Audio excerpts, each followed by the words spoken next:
다음 주 당무 복귀를 앞두고 있는 이재명 더불어민주당 대표 사흘 만에 다시 재판에 출석을 했습니다. 이번에는 지팡이를 놓고 전보다 건강해진 모습으로 걸어갔는데요.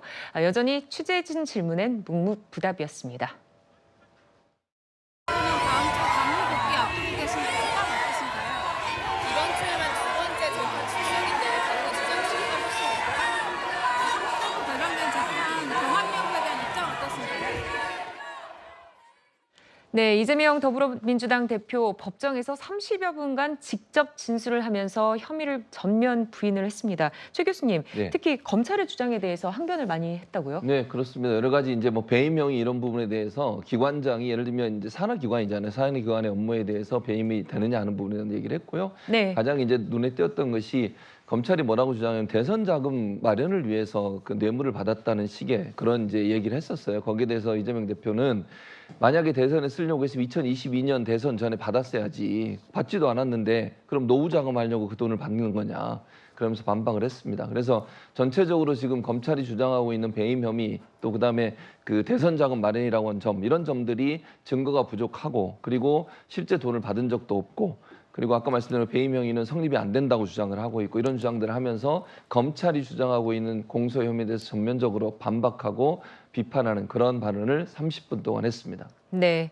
자, 함께 기소된 정진상 전 실장이 한 일이 내가 한 일이냐 이렇게 반박을 했는데 최측근인 정진상 전 실장에게 일부 책임을 전가하는 게 아니냐 하는 그런 분석도 있던데요. 박상규 의원님. 네, 그 법정에서 나온 얘기를 보면은 정진상이 한 것이 곧 이재명이 한 일이다라고 검찰이 공소장에 썼는데, 자, 정진상과 구체적으로 어떻게 모의하고 공모했는지가 전혀 드러난 게 없다라는 주장을 펼쳤어요. 네. 가까운 상사니까 책임을 져야 한다는 식으로 간다면 이게 우리 헌법이 금지하고 있는 연좌제 위반 아니냐라고 했는데 예. 역시 변호사답게 조목조목 반박을 한 거예요. 그러니까 가까우니까 뭔가 이 논의하고 공모한 거 아니냐라고 하는 거는 제가 보기에도 사실 검찰이 좀 더 명확한 증거를 제시를 해야 되는데 그렇게 좀 추정하는 듯한 증거를 냈다는 점을 30분간 이상 재판장이 그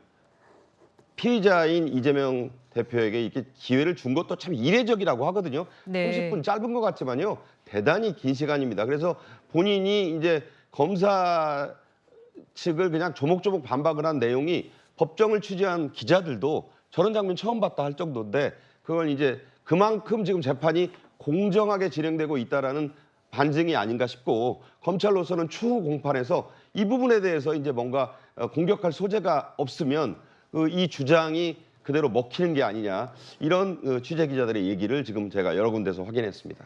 네, 이재명 대표 법정에서는 재판장에는 공손하게 또 검찰에는 강하게 반박하는 모습을 보이고 있습니다.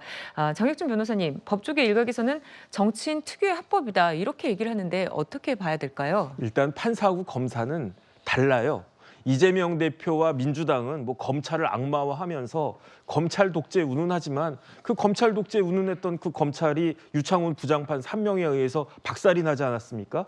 법정에서는요, 판사님은 하나님과 동격이에요. 네. 그러니까 이재명 대표가 스스로 이야기한 것처럼 지금 저 판사님이 나한테 징역 50년을 때릴 수도 있고 무죄도 때릴 수 있다는 거죠. 그러니까 검찰 앞에서는 그렇게 당당한 척 했어도 판사님 앞에서는 공손할 수밖에 없고 판사님이 늦지 마세요. 그러니까 당장 어떻게 됐습니까? 그다음 또 실질적으로 그 효과도 봤잖아요.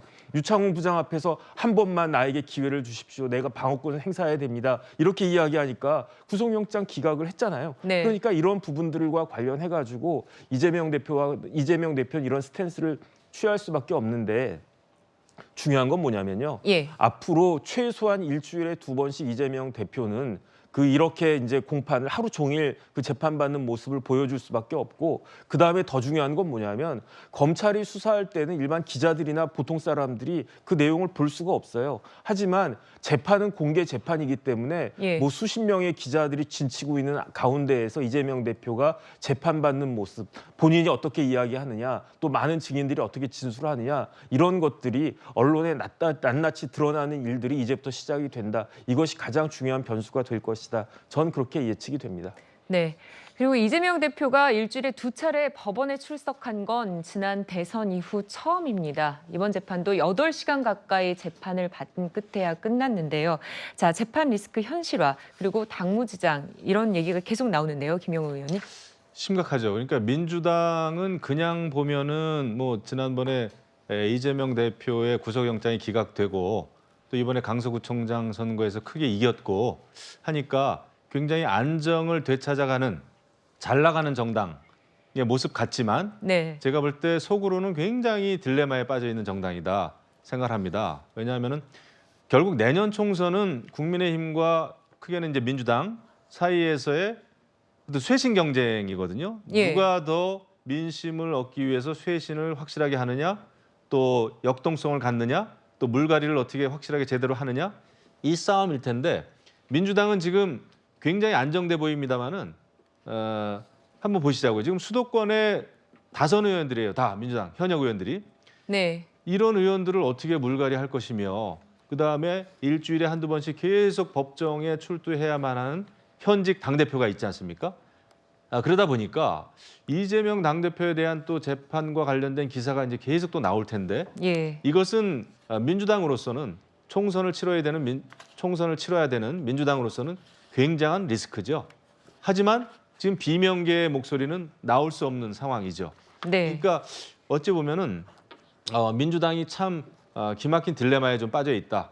그렇다고 해서 또 국민의힘이 이런 민주당에 대해서 반사 이익을 노릴 수가 없습니다. 그것이 이번에 강서구청장 선거에 드러났고요. 그래서 네. 결국은 양당이 어떻게 어려운 가운데 쇄신, 혁신 경쟁을 하느냐, 잘 하느냐에 달려 있다고 봅니다. 네.